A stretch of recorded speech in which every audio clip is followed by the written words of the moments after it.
आइए रिवाइज करते हैं कस्टम्स एक्ट 1962।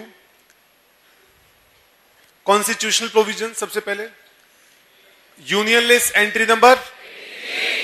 यूनियन लिस्ट का मतलब कौन लगाता है, स्टेट या सेंटर? सेंटर। क्या स्टेट भी लगा सकती है क्या? नो। ये कैसे पता चला हमें? एक्ट के नाम के पहले सेंट्रल वर्ड नहीं लिखा हुआ। कमाल की बात है, सेंट्रल वर्ड नहीं लिखा हुआ इसलिए सिर्फ सेंट्रल गवर्नमेंट लगा रही है। करेक्ट? हाँ जी। 83 एक्साइज की कौन सी है? बाउंसर हो गया इनके ऊपर से। यहां पर कह रहे हैं रिवाइज कस्टम कर रहे हैं, एक्साइज कहां से पूछ लिया आपने? यहां पर वाले यहां पर एक्साइज का कौन सा है? Income tax 82, CST 92, capital A. Correct? Act का नाम क्या है? Customs act 1962। करेक्ट। चलिए उसके बाद चार्जिंग सेक्शन। चार्जिंग सेक्शन 12 किस चीज पर ड्यूटी है? लेवीड ऑन इंपोर्ट और एक्सपोर्ट। रेट कहां पर लिखा मिलेगा? सेटा में। एक्साइज के रेट्स हैं, सेटा में एक्साइज के रेट्स हैं और कस्टम के रेट सीटीए में। सीएसटी के रेट सेक्शन 8 में है। मैं कोई गलत बोल रहा हूं, सही बोल रहा हूं? मैं आपको पूरा रिवाइज कराना चाह रहा हूं, सिर्फ ये ऑब्जेक्टिव इस टाइम पे समझिए बात को। यहां पर जरा आप यहां पर आप अब इस सिचुएशन के अंदर क्या गवर्नमेंट पर भी कस्टम ड्यूटी लगेगी क्या? ये एक्साइज ड्यूटी लगती है? इनकम टैक्स लगता है?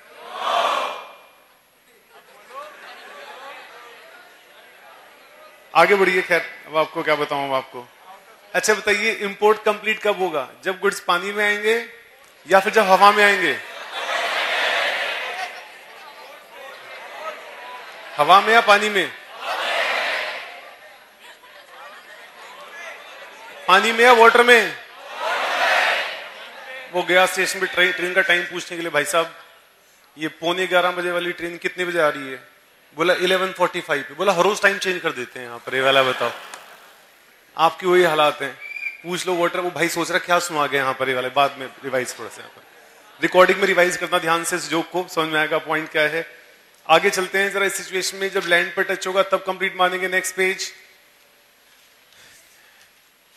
टैक्सेबल इवेंट हमारा जब पानी में सामान पहुंचेगा तब नहीं।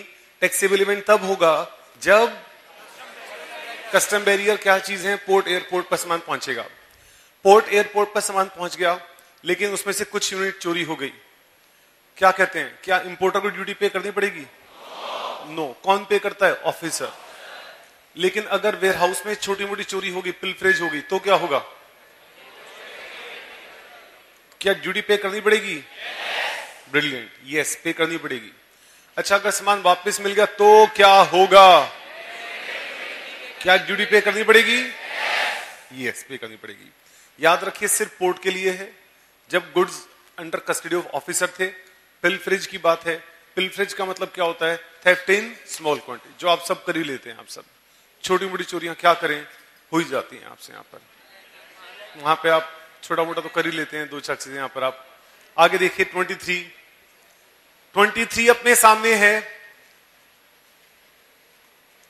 इस सिचुएशन में 23 लॉस्ट और डिस्ट्रॉयड। लॉस्ट और डिस्ट्रॉयड, आग लग गई, बात समझ में आती है। लॉस, पूरी शिपमेंट गायब हो गई। ये लॉस डिस्ट्रॉयड कहां पर हो सकता है? वेयर हाउस में, पोर्ट पर, या कहीं पर भी। लेकिन याद रखिए, क्या वेयर हाउस से रिमूवल के बाद भी घर लेके जा रहा हूं? पोर्ट से घर लेकर जा रहा हूं? क्या? नो। घर ले गया, टीवी टूट गया? क्यों? टीवी तो टूट गया। अगर ऐसे देखेंगे तो सारा संसार क्या है? नश्वर है। ये क्या आप चिंता करते रहते हो सर, रिजल्ट ऐसा आएगा वैसा आएगा? ध्यान रखिए, कर्मण्येवाधिकार से मां फलेषु कदाचन है। यहाँ पर ये वाली बात, ये मैं सही से बोल रहा हूं। आपका काम इस टाइम पर सिर्फ और सिर्फ कर्म करना है, फल की चिंता करना नहीं है। तो रिजल्ट की चिंता ना करें, ध्यान से काम करें इस टाइम पर। आप यहाँ पर आप आगे बढ़ो ध्यान से। रिलिंक्विशमेंट। रिलिंक्विशमेंट का मतलब होता है सब मोह माया के बंधनों को त्याग देना है। यहाँ पर आप सब संसार को छोड़ देना है। यहाँ पर आपका यहाँ पर वाले सेक्शन 23 सबसेक्शन 2 रिलिंक्विशमेंट। इस सिचुएशन में आईपीसी में जो पढ़ रहे हैं वो पढ़ रहे हैं आप पोर्ट पर टाइटल रिलिंक्विश करने के लिए। लेकिन ऐसा जरूरी नहीं है कि पोर्ट पर ही छोड़ सकते हैं। फाइनल में आप पढ़ेंगे ये टाइटल अपना आप वेयर हाउस में भी रिलिंक्विश कर सकते हैं, बट एज ऑफ नाउ हम अपना टाइटल रिलिंक्विश क्यों करते हैं? हमें पता चला ड्यूटी हमें पे कर दी है, जबकि उस गुड्स की वैल्यू बहुत कम रह गई है। Next, damage goods. दोस्तों, डैमेज और डिस्ट्रॉयड में एक बहुत बड़ा फर्क है। अगर आपको फर्क देखना हो तो एक काम करें, अभी अभी अपना फोन उठाएं और फोन को बाहर से फेंक दें, सड़क के ऊपर जोर किया आप, और उसके ऊपर से गाड़ी चली जाएगी, उसके ऊपर से चकनाचूर हो जाएगा। तो इस सिचुएशन में ये क्या होगा? डैमेज होगा, डिस्ट्रॉयड होगा? डिस्ट्रॉयड। लेकिन आपने अगर अपना फोन लिया, फोन पे थोड़ा सा हाथ से गिर गया, शीशा टूट गया उसका, तो डिस्ट्रॉयड होगा, डैमेज होगा? डैमेज होगा। तो अगर आपको डाउट है तो करके देखें एक बार एक्सपेरिमेंट। मुझे डाउट नहीं है ना, मुझे concept is very clear to my mind. यहां पर ये वाली बात यहां पर है। आप बाकी अगर छोटा करना चाहें तो अपनी पेंसिल तोड़ तोड़ के देखें अपने आप, पेंसिल के टुकड़े टुकड़े कर देंगे अगर आप, तो क्या होगा? आपका डिस्ट्रॉयड। क्या फर्क है? डिस्ट्रॉयड में ड्यूटी एग्जेम्प्ट हो जाती है, जबकि डैमेज में ड्यूटी अबेट हो जाती है। अबेट मतलब बोले तो कम हो जाती है, रिड्यूस हो जाती है। दोस्तों, आपको जो मैं डाटा बोलने जा रहा हूं, मैं नहीं बोलूंगा डाटा इस टाइम पर कोई भी, क्योंकि आप जो एग्जाम्पल लें अपने हिसाब से, मन से एग्जाम्पल लें आप। मैं कोई भी एग्जाम्पल बोलूंगा तो आप सब वही एग्जाम्पल लेके चलेंगे, तो इसलिए एज्यूम करें मैं आपको जो डाटा बोलने जा रहा हूं, जैसे कि value before damage was X and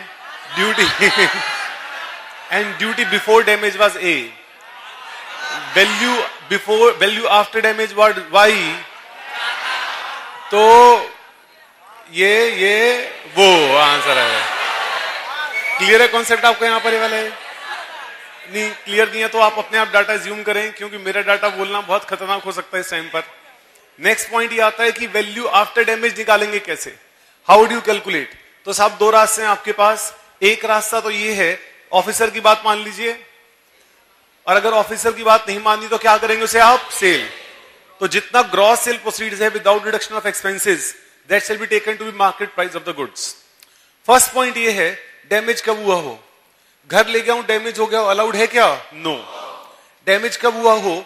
जब आप अनलोड कर रहे हैं सामान, तब दिखा दीजिए, या फिर अगर आप वेयर हाउस से क्लियर कर रहे हैं आप, तब दिखा दीजिए।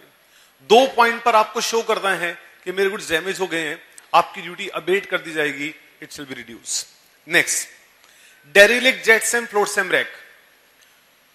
चार्जिंग सेक्शन 12 ये कहता है गुड्स इंपोर्टेड इनटू इंडिया, जो गुड्स इंडिया में लाए गए। लेकिन ये सेक्शन कहता है जो गुड्स इंडिया में लाए गए या आए गए, जो लाए गए या आए गए, shall be dealt with as if they were imported into India. उनको सेम ट्रीटमेंट दिया जाएगा जो बाकी गुड्स को देते हैं। Correct. Next, articles liable to different rates. दोस्तों, सीए के पास आर्टिकल ज्वाइन करते हैं, आपने सुना होगा, उनके अलग अलग रेट्स होते हैं। देखिए, फर्स्ट ईयर का आर्टिकल है उसका रेट 3000 का होता है, जो अगले साल का आर्टिकल उसका रेट 4000 होता है। इसी से सेक्शन बना articles liable to different rates. यहां पर ये वाली बात आपको एक बात बता दूं, ये बातें कोई आपको बताएगा नहीं, आपको बता दूंगा। आपने देखा सेक्शन की थीम देखी आप लोगों ने? यहां पर ये वाली articles liable to different rates है कि नहीं? पॉइंट यहां पर आपका। इस हालात के अंदर ये हम कुछ और बात कर लेते हैं, चलिए कोई बात नहीं, ये तो इसकी असली नॉलेज थी, लेकिन छोटी सी सेकेंडरी नॉलेज भी बात कर लेते हैं यहां पर। इसकी यहां पर हम सेक्शन 19 जो है इस बहाने यहां पर, अगर हम बाहर से लेकर आ रहे हैं कुछ चीजें इकट्ठी यहां पर साथ में, और इस सिचुएशन के अंदर हम ला रहे हैं कार, स्कूटर और साइकिल, हर एक पर अलग अलग रेट लिखा हुआ है, हम तीनों इकट्ठे लेकर आए 5 लाख के, तो ऑफिसर क्या करेगा? हमें यहां पर कौन सा रेट लगा देगा? हाईएस्ट। लेकिन क्या आप डिफरेंट रेट लगवा सकते हैं क्या? अगर इंपोर्टर एविडेंस देगा। ये सेक्शन बेसिकली क्यों बनाया गया था? Burden of proof was shifted, burden shift कर दिया गया था। और साथ में अगर एसेसरीज ला रहे हैं, अगर आप सिर्फ गाड़ी लेकर आ रहे हैं, तो ऑफिसर ये नहीं कहेगा कि आप गाड़ी लेकर आए, स्टीरियो लेकर आए, हॉर्न लेकर आए, लाइट लेकर आए, वो क्या कहेगा? आप क्या लेकर आए हैं? आप कार लेकर आए। Next, custom duty. दोस्तों, कस्टम टैरिफ एक्ट में 2 शेड्यूल हैं। पहला शेड्यूल का नाम है फर्स्ट शेड्यूल और दूसरे का नाम है,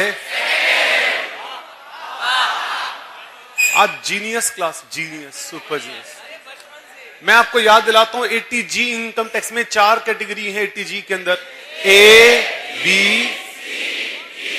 ये होती है नॉलेज इंसान की यहां पर। इसी तरीके से यहां पर फर्स्ट शेड्यूल जो है, फर्स्ट शेड्यूल में रेट कौन से हैं? एक्सपोर्ट के, इंपोर्ट के? और सेकंड में जो सेस है वो किस पर लगेगा? फर्स्ट सेकंड दोनों पर या फर्स्ट पर? फर्स्ट पर लगेगा। चलिए, BCD के बाद आगे बढ़ते हैं। एडिशनल ड्यूटी ऑफ कस्टम, अगर इसका सही से नाम देखें तो इसका नाम है एडिशनल ड्यूटी ऑफ कस्टम्स। इसको हम बोल देते हैं CVD, that is countervailing duty under section 3 subsection 1 of custom tariff act. This is custom tariff act. इस पे ड्यूटी कितने लगेगी? Equal to duty of excise. इसका मतलब रेट कौन सा होगा? एक्साइज का होगा, कस्टम का होगा? एक्साइज। सेटा का रेट होगा इस सिचुएशन के अंदर। यहां पर रेट जो सेटा में मेंशन्ड है वो रेट देखकर चलेंगे यहां पर हम। इसका मतलब जितनी एक्साइज ड्यूटी लगती है उतनी ड्यूटी यहां पर लगेगी। ये ड्यूटी किस अमाउंट पर कैलकुलेट की जाएगी? जो आपकी असेसेबल वैल्यू है, ट्रांजैक्शन वैल्यू है, उस पर प्लस BCD पर। जब सेस निकालेंगे तो BCD प्लस CVD 3(1) दोनों के एग्रीगेट पर निकालना है, अलग अलग निकालना। अगर गुड्स आपके MRP में नोटिफाइड है under section 4 capital of excise act and they are sold in pack form as well, तो जब हम CVD अंडर 3(1) निकालेंगे तो हम MRP लेस वहीं की अबेटमेंट लेकर उस पर CVD 3(1) निकालेंगे। उस टाइम पर BCD ऐड नहीं करनी है आपको वहां पर, करेक्ट? इसके बाद next is special additional duty SAD, CVD under section 3 section 5, that is equal to CST VAT sales tax जो भी है आपका। मैक्सिमम कितने लेगी? How much? 4%, मैक्सिमम 4%। क्वेश्चन में लिखा हो CVD 3(5) एज एप्लीकेबल तो 4% लेकर चलिए। कुछ भी ना लिखा हो तो अजम्पशन लेकर चलिए वहां पर कि हम लगा रहे हैं, कैलकुलेट करना, it's better, far better. Next, CVD 3 section 5 निकालोगे कैसे आप? किस चीज पर निकालेंगे आप? All above amounts. All above में क्या वैल्यू भी ऐड करेंगे क्या यहां पर आप? यस, इंक्लूडिंग वैल्यू, सब कुछ ऐड करते हैं वहां पर, करेक्ट? राउंड ऑफ कर दीजिएगा nearest to ₹1। Anti dumping duty, Japan के BCP का एग्जांपल याद रखिए।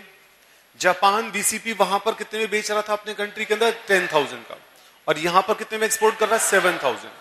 तो normal price in the country of exportation is 10,000, the export price to India is 7,000। This is called margin of dumping which is 3,000। जैसे goods BCP India में import करे जाएंगे, immediately 3,000 rupees anti dumping duty impose कर दी जाएगी वहां पर, correct? एक बार में ड्यूटी 5 साल के लिए इंपोज की जाती है, सरकार चाहे तो इसे एक्सटेंड कर सकती है। टोटल मैक्सिमम 10 इयर्स के लिए ड्यूटी इंपोज होती है। चलिए आगे बढ़िए। वैल्यूएशन,